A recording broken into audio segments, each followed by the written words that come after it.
Мен Шығыс Қазақстан облысы Үржар ауданы Үржар ауылы Абай атындағы орта мектептің 10 сынып оқушысы Зенулаева Аяжан.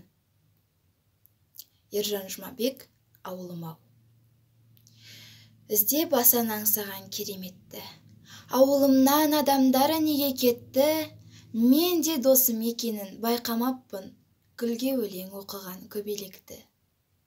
Арманым ғой алысқа аттандырған, ата-анамды сағынам шаттандырған. Жиі ойлаймын жазира даламды да, ит жүгіртіп құс салған, қақпан құрған. Тауларымды түсімде көп көремін.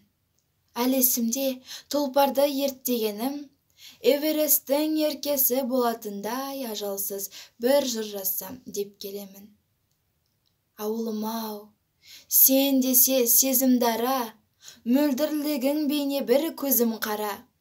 Қазір анау ай жақын сияқты ғой, бірақ жүрек ішінде өзің ғана.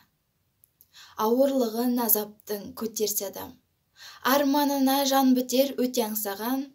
Ақсақалы атанып алталаштың, бала болып, қайтадан жетем саған.